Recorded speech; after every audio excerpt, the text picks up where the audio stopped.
Hello बच्चों, welcome back to YouTube channel. तो आज की इस वीडियो में हम लोग पढ़ेंगे रैशनल नंबर्स के बारे में। तो आज की इस वीडियो में हम लोग रैशनल नंबर से रिलेटेड कुछ 3 से 4 टॉपिक को डिस्कस करेंगे। तो चलिए बिना देर के वीडियो को शुरू करते हैं। और अगर उससे पहले आप लोग अगर हमारे चैनल पर नए हैं तो चैनल को सब्सक्राइब जरूर से करिए। तो कौन सी 4 चीजें हम लोग आज पढ़ने वाले हैं? सबसे पहले व्हाट इज रैशनल नंबर, इसके डेफिनेशन हम लोग डिस्कस करेंगे क्या होती है। Then negative and positive rational number क्या होते हैं वो भी हम लोग डिस्कस करेंगे। देन इक्विवेलेंट रैशनल नंबर ये क्या होता है वो भी हम लोग आपको बताएंगे। और in the last standard form of a rational number. So आज की इस वीडियो में हम लोग ये 4 टॉपिक को डिस्कस करने वाले हैं। तो चलिए वीडियो को शुरू करते हैं। देखते हैं what is rational number. Rational numbers की डेफिनेशन ये है, a number that can be express in the form of p by q where p and q are integers but q is not equal to 0 is called a rational number। ये थी हमारी definition. चलिए इसको board पर समझने की कोशिश करते हैं। स्टार्ट कैसे होता है? अ rational number that can be express in the form of p by q। कोई नंबर को आप p by q के फॉर्म में अगर एक्सप्रेस कर रहे हैं, लिख रहे हैं, वहां पर p and q are integers. ये दोनों नंबर्स क्या है? इंटीजर्स है। अब इंटीजर्स क्या होता है? इंटीजर्स की जो छोटी सी डेफिनेशन है, is the set of combination. ये किस किस का कॉम्बिनेशन है? Natural number, whole number with negative numbers.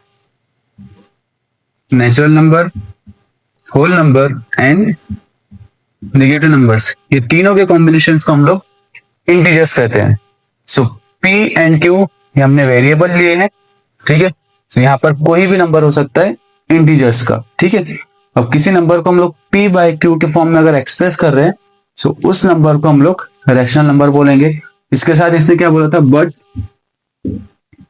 q is not equal to 0। Very important, q जो है जो डिनोमिनेटर में है वो 0 नहीं होगा। क्यों नहीं होगा? Let's see the example. I wrote here 5, ठीक है। 5 इज अ होल नंबर। अब इसके डिनोमिनेटर कोई नंबर नहीं है। सो जब भी होल नंबर के डिनोमिनेटर में कोई नंबर नहीं होता है, we can consider as a 1। So अब ये p बाय q के फॉर्म में आ गया, यानी ये रैशनल नंबर है। इन द अदर हैंड अगर मैं इसको इस तरीके से लिखूं, p बाय 0 या p अपॉन 0, और हमारी डेफिनेशन में क्या बोला है? q जो है यानी डिनोमिनेटर में जो नंबर रहेगा q की प्लेस पर कोई भी आ सकता है, बट 0 नहीं आ सकता है। 0 इसलिए नहीं आ सकता है कि अगर इसके डिनोमिनेटर में 0 आ गया तो ये कहलाएगा अनडिफाइंड। क्या कहलाएगा ये? अनडिफाइंड, जिसको हम लोग डिफाइन नहीं कर सकते, ऐसी वैल्यू जिसको हम लोग डिफाइन नहीं कर सकते। सो ये रैशनल नंबर नहीं रहेगा डिनोमिनेटर में अगर 0 आया तब। अगर वो सिंगल नंबर है यानी सिर्फ होल नंबर है, सो उसके डिनोमिनेटर में हमेशा 1 रहता है। So we can say that it's a rational number. So always remember, किसी भी नंबर को हम लोग अगर p बाय q के फॉर्म में एक्सप्रेस कर रहे हैं, सो वो रैशनल नंबर कहलाता है। अब रैशनल नंबर में कौन कौन से नंबर आएंगे? रैशनल नंबर में नेचुरल नंबर, होल नंबर, उसके बाद फ्रैक्शन, डेसिमल, ये चारों नंबर्स रैशनल नंबर्स के अंदर काउंट किए जाते हैं। अब ये p बाय q यानी फ्रैक्शन की फॉर्म है, so always fraction rational number ही कहलाएगा। इसकी एक और डेफिनेशन है, अगर हमको फ्रैक्शंस को नेगेटिव में रिप्रेजेंट करना है तो वहां पे सेट ऑफ नंबर इंट्रोड्यूस होता है जिसको हम लोग रैशनल नंबर बोलते हैं। फॉर एग्जांपल -1/2, ये नेगेटिव फ्रैक्शन है, so we can say it's a rational number. आप बोलेंगे सर डेसिमल को कैसे रैशनल नंबर बोलेंगे? इसका भी एग्जांपल देख लेते हैं, यहीं पर लिख लेते हैं 1.2। क्या लिखे हमने? 1.2। आप इसको फ्रैक्शन में कैसे लिखेंगे? 12/10। यस, डेसिमल पॉइंट जैसे आपने रिमूव किए, सो डिनोमिनेटर में 10 आएगा, बिकॉज 1 डिजिट के बाद यहाँ पर डेसिमल पॉइंट प्लेस है। ओके, सो डिनोमिनेटर में आ गया 10। अब ये कौन से फॉर्म में आ गया आपको दिख रहा है? p बाय q के फॉर्म में आ गया, यानी फ्रैक्शन के फॉर्म में है। वही तो बताना चाह रहे हैं हम कि जब भी आपको p बाय q के फॉर्म में आप कोई नंबर को एक्सप्रेस करेंगे, तो वो रैशनल नंबर कहलाएगा। ठीक है, इतना क्लियर है? एक बार फिर से रिपीट करते हैं। किसी भी नंबर को हम लोग अगर p बाय q के फॉर्म में एक्सप्रेस करते हैं या लिखते हैं, तो वो रैशनल नंबर कहलाता है। p and q are integers, यानी नेगेटिव भी हो सकते हैं, पॉजिटिव भी हो सकते हैं। और जीरो जो है अगर डिनोमिनेटर में आया सो अनडिफाइंड कहलाएगा, पर इसका रिवर्स 0.5 आएगा तो ये रैशनल नंबर कहलाएगा numerator, because zero is a rational number. अगर आप इसको सिर्फ होल नंबर के टाइप में अगर एक सिंगल लिखेंगे विदाउट एनी डिनोमिनेटर, सो जैसे मैंने भी बताया होल नंबर्स के अपॉन में कुछ नहीं रहा तो हम लोग वन कंसिडर करते हैं, उसी हिसाब से जीरो के अपॉन में वन है यानी ये पी बाय क्यू के फॉर्म में आ गया, so we can say it's a rational number. I hope आपका रैशनल नंबर किससे कहते हैं वो क्लियर हो गया होगा। चलिए बढ़ते हुए नेक्स्ट टॉपिक के ऊपर जिसका नाम है negative and positive rational number. चलिए अब बात करते हैं negative and positive rational numbers के बारे में। इसके अंदर दो चीजें आप ध्यान में रखिए। Example -2/4 comma 3/5 comma -9/-7 comma 6/-3। मैंने यहाँ पे चार रैशनल नंबर यहाँ पे आपके सामने लिखा हूं। अब हमको इसमें से आइडेंटिफाई करना है कौन सा रैशनल नंबर नेगेटिव है और कौन सा रैशनल नंबर पॉजिटिव है। इसको कैसे आइडेंटिफाई करना है, यहाँ पर आपको दो चीजें ध्यान में रखना है कि अगर कोई रैशनल नंबर डिफरेंट साइन के साथ एक्सप्रेस किया हुआ है या लिखा हुआ है, जैसे फर्स्ट एग्जांपल हम लोग यहाँ पे देखेंगे -2/4, ये रैशनल नंबर में दो डिफरेंट साइन है -2 और 4।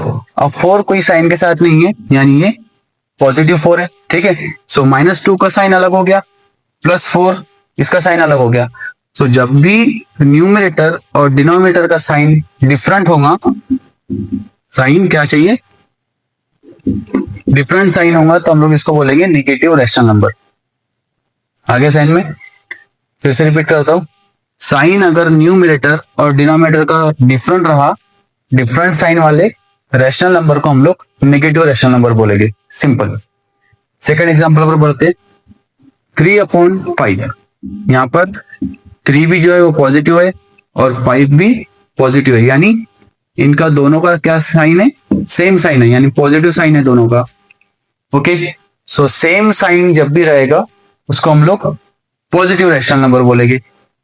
आप बोलेंगे सर अगर नेक्स्ट एग्जांपल में दोनों भी नेगेटिव साइन के साथ है, न्यूमरेटर भी और डिनोमिनेटर भी, यस, वेरी गुड क्वेश्चन, कि अगर दोनों नंबर नेगेटिव साइन के साथ रहे तो भी ये पॉजिटिव रैशनल नंबर ही कहलाएगी।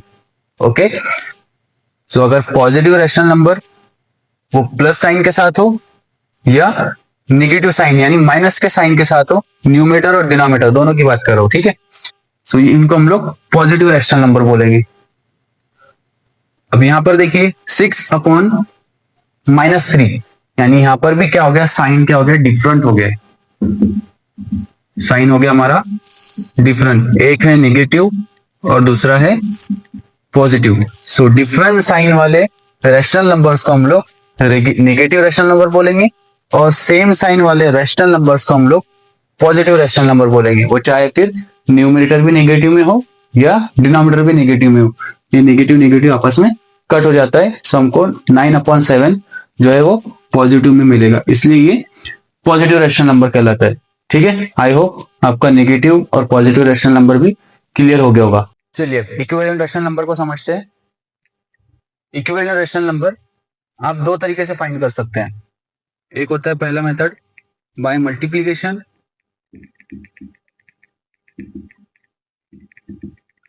और दूसरा है डिवीजन, ठीक है। इन दो ऑपरेशन का यूज करके आप लोग इक्विवेलेंट रैशनल नंबर को फाइंड कर सकते हैं। ये वर्ड आपने फ्रैक्शन वाले चैप्टर में भी जरूर सुना होगा। कैसे फाइंड करना है, एग्जांपल लेते हैं हम लोग 3/5।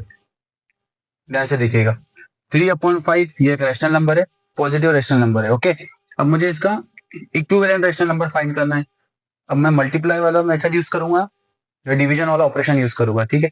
वो कैसे पता चलेगा, 3/5 ये दोनों का कॉमन फैक्टर क्या है, 1 है। अब वो कैसे, 3 और 5 ये सिंप्लीफाई नहीं हो सकते, यानी दोनों भी नंबर किसी एक टेबल में नहीं आती है, दोनों नंबर जो है वो प्राइम नंबर है। ओके, सो जब भी आपको ऐसा नंबर या ऐसा फ्रैक्शन या रैशनल नंबर दिखे जो कि सिंप्लीफाई नहीं हो सकता, या फिर या न्यूमरेटर और डिनोमिनेटर किसी भी टेबल में हमको नहीं मिलता या प्राइम नंबर है, तब यूज करेंगे मल्टीप्लीकेशन वाला मेथड। तो यहाँ पर हम लोग दोनों को 2 से मल्टीप्लाई कर देते हैं, ठीक है। न्यूमरेटर को भी 2 से किए, सो डिनोमिनेटर को भी आपको 2 से ही करना पड़ेगा। आप यहाँ पर मल्टीप्लीकेशन में नंबर चेंज नहीं कर सकते। सो 3 2 हो जाएगा 6 और 5 2 10। सो 3/5 का जो इक्विवेलेंट रैशनल नंबर है वो 6/10 है। वो क्यों? अगर हम लोग इसको सिंप्लीफाई करें, 2 3 6 और 2 5 10, after simplification we got the same number 3/5। Simplification के बाद अगर हमको आंसर सेम मिलता है, सो ये वाला जो नंबर मिला हमको आफ्टर मल्टीप्लीकेशन 6/10, वो इक्विवेलेंट रैशनल नंबर कहलाएगा 3/5 का, ठीक है। अब डिवीजन का यूज कर सकते हैं हम लोग। एग्जाम्पल यहाँ पर देखिए, 12/15, 12/15 इसको माइनस में कर देते हैं, एक पॉजिटिव हो गया दूसरा माइनस में लेते हैं। -12/15 ये एक नेगेटिव रैशनल नंबर है, बिकॉज दोनों का साइन जो है वो डिफरेंट है, अभी हमने प्रीवियस टॉपिक में डिस्कस किए। सो 12 और 15 को अगर हम लोग चेक करें, सो ये 3 के टेबल में हमको मिलता है, यानी इनका कॉमन फैक्टर 1 नहीं है, और ये कंपोजिट नंबर है, यानी इनके एक से ज्यादा फैक्टर है। सो हम लोग इनको डिवाइड से इजीली फाइंड कर सकते हैं। सो डिवाइडेड बाय 3 करेंगे, बिकॉज ये 3 से बिना कोई प्रॉब्लम के इजीली डिवाइड हो सकता है। सो 12 को 3 से डिवाइड करेंगे तो आंसर आएगा -4, और 15 को 3 से डिवाइड करेंगे तो आंसर आएगा 5। सो 3 4 12, 3 5 15। सो डिवीजन मेथड से भी हमको 12/15 का जो क्या मिला है, इक्विवेलेंट रैशनल नंबर मिला है, वो -4/5। अब वो कैसे, इसको अगर हम लोग सिंप्लीफाई करें, सो 3 4 और ये 3 5 यानी -4/5, -4/5 वो आंसर आया है। सो आफ्टर सिंप्लीफिकेशन अगर हमको आंसर सेम आता है, सो हम लोग उसको इक्विवेलेंट रैशनल नंबर बोल सकते हैं। और ये आप मल्टीप्लीकेशन और डिवीजन दोनों तरीके से फाइंड कर सकते हैं, बस इतना कंडीशन होना चाहिए, अगर कॉमन फैक्टर 1 है तो आप लोग मल्टीप्लीकेशन वाला मेथड यूज करेंगे, और कॉमन फैक्टर 1 के अलावा और भी है तो आप डिवीजन वाला मेथड यूज करेंगे, अगर क्वेश्चन में नहीं बताया तब। सो आई होप आपका ये टॉपिक भी क्लियर हो गया होगा। बढ़ते हैं लास्ट टॉपिक के ऊपर, जो कि है standard form of rational number. आज की इस वीडियो का हमारा लास्ट टॉपिक है standard form of rational number. देखिए यहाँ पर हम लोग एग्जाम्पल से इसको भी समझेंगे। 24/20, 24/20। अब मुझे इसका स्टैंडर्ड फॉर्म पता करना है। स्टैंडर्ड फॉर्म क्या होता है? P/Q के फॉर्म में चाहिए सिर्फ नंबर, ये ऑलरेडी P/Q के फॉर्म में, बट हमको इसको इतना रिड्यूस करना है कि इसका कॉमन फैक्टर 1 रहना चाहिए, यानी ये उसके बाद डिवाइड नहीं होना चाहिए। सो 24 और 20 हम लोग इजीली डिवाइड कर सकते हैं। कौन से टेबल से हो जाएगा ये, क्विकली बताइए। यस, 2 के टेबल से भी हो सकता है और 4 के टेबल से भी हो सकता है। सो हम पहले 2 के टेबल से करते हैं इसको, ताकि हमको बार बार इसको रिड्यूस करना पड़े और हमको आपको पता चले कि हमको कहाँ तक इसको डिवाइड करना है। सो ये 2 1 2 2 4, 2 1 0 इसके पास चले जाएगा, ये हो गया 12/10। अभी इसका कॉमन फैक्टर 1 नहीं है, बिकॉज ये 2 से और सिंप्लीफाई हो सकता है, यानी छोटा और हो सकता है। सो हो जाएगा 2 6 एंड 2 5 10, 6/5। अब ये इससे ज्यादा रिड्यूस नहीं हो सकता है, ये इससे ज्यादा रिड्यूस नहीं हो सकता है। 6/5 ये दोनों भी किसी भी एक नंबर या टेबल में नहीं आते, इन दोनों का कॉमन फैक्टर जो है वो 1 मिल गया। सो 24/20 का जो स्टैंडर्ड फॉर्म जो रैशनल नंबर में लिखे थे 24/20, उसका स्टैंडर्ड फॉर्म क्या है? 6/5। एक और एग्जांपल लेते हैं, -30/25। ये 5 से सिंप्लीफाई हो सकता है, यस डेफिनेटली। सो 5 6 और ये 5 5, बट यहाँ पर -30 है, इसलिए -6/5 आएगा, ठीक है। ये इसके ज्यादा और सिंप्लीफाई नहीं हो सकता है।